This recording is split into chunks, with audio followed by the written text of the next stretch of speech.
بسم الله الرحمن الرحيم تبارك الذي بيده الملك وهو على كل شيء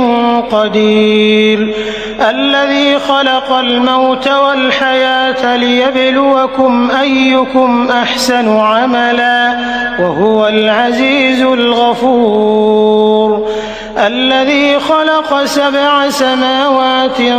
طباقا ما ترى في خلق الرحمن من تفاوت فارجع البصر هل ترى من فطور ثم ارجع البصر كرتين ينقلب إليك البصر خاسئا وهو حسير ولقد زينا السماء الدنيا بمصابيح وجعلناها رجوما للشياطين وأعتدنا لهم عذاب السعير وللذين كفروا بربهم عذاب جهنم وبئس المصير إذا ألقوا فيها سمعوا لها شهيقا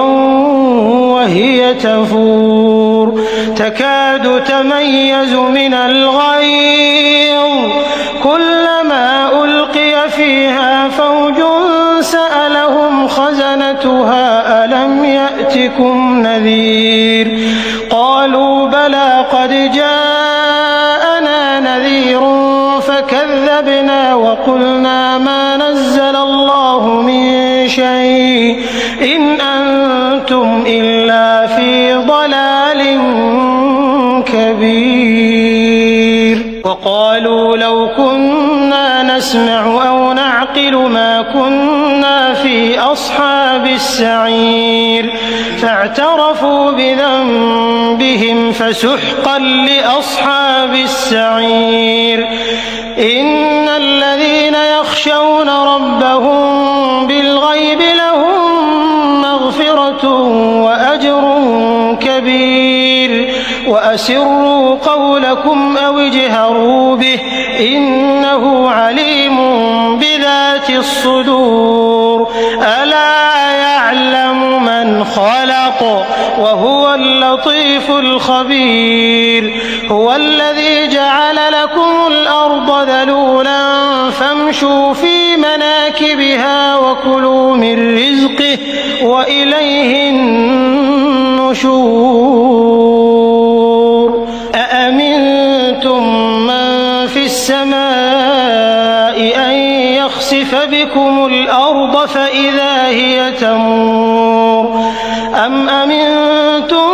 من في السماء أن يرسل عليكم حاصبا فستعلمون كيف نذير ولقد كذب الذين من قبلهم فكيف كان نكير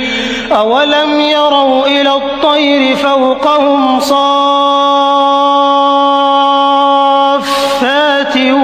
ويقبضن ما يمسكهن إلا الرحمن إنه بكل شيء بصير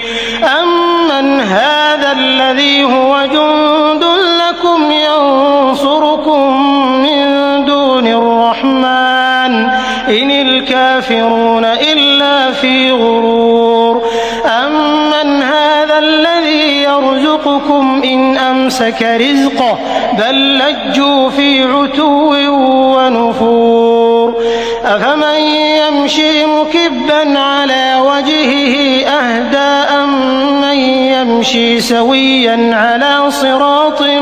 مستقيم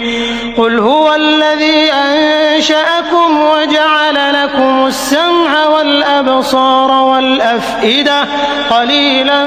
ما تشكرون قل هو الذي ذرأكم في الأرض وإليه تحشرون ويقولون متى هذا الوعد إن كنتم صادقين قل إنما العلم عند الله وإنما أنا نذير مبين فلما رأوه زلفة واشمئزت وجوه الذين كفروا وقيل هذا الذي كنتم به تدعون قل أرأيتم إن أهلكني الله ومن معي أو رحمنا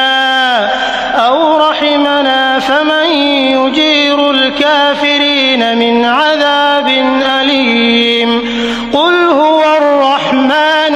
آمنا به وعليه توكلنا فستعلمون من هو في ضلال مبين قل أرأيتم إن أصبح ماؤكم